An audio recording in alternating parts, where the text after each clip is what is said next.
Welcome to Health Tree University. Today, we're exploring genotype, our genetic blueprint, and phenotype, how those genes show up in your body. Let's see how genes shape who you are. What is the difference between genotype and phenotype? How does the genotype manifest the phenotype? Genotype refers to a person's genetic makeup. Like we talked about, half mother, half father, but unless you're identical twins, even within your full siblings, you don't have the exact same genetic makeup, right? So the genotype refers to an individual's unique sequence of DNA. If you were to like unravel all the DNA that they have, that's their unique signature. So that's what resides within the cells. The phenotype is the external manifestation of that genotype. So, how that person manifests itself to the world.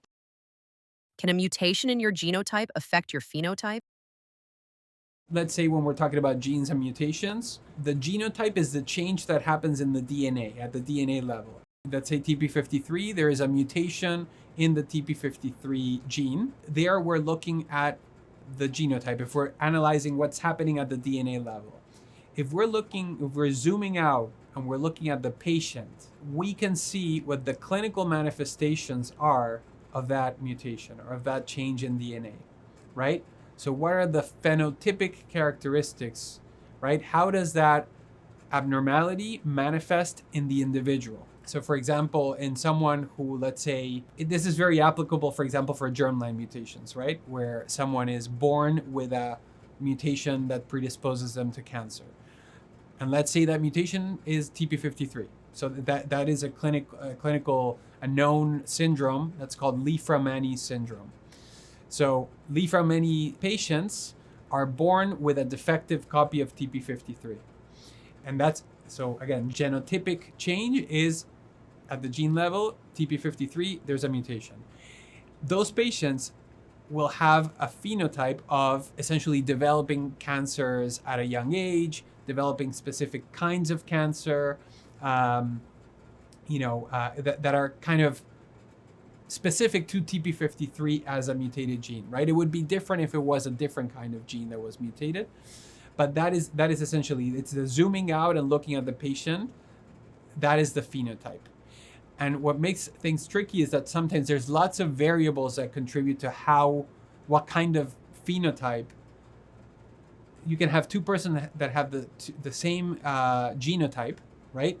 They both have the mutation in TP53, but they have different phenotypes. So one manifests with a more severe, more form of the condition, right?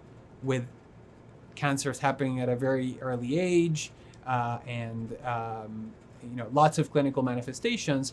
And then there's more silent phenotypes, or more where, let's say, people live to adulthood without having developed any kind of cancer. And we don't fully understand what makes those two cases different, right? So genotype is the same in those, but phenotype is different. So you have to look at it at both levels.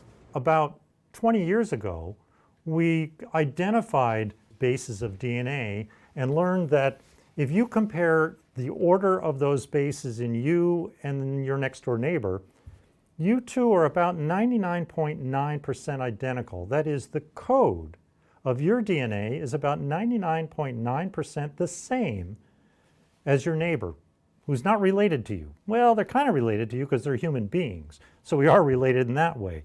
We're 99.9% identical. But that 0.1% is a lot of differences, because 0.1% of 3 billion is 3 million. So that means that there are over millions of bases of this code that make you different from your neighbor.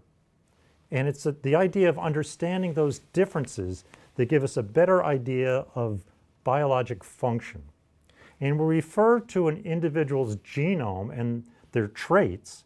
The genome that's unique to them is their genotype. The traits that they exhibit is their phenotype. And everybody's individually unique. If you found this Health Tree University lesson helpful, give us a like and subscribe to our channel. You can also watch the other lessons in this course on our YouTube playlist or on the Health Tree University website.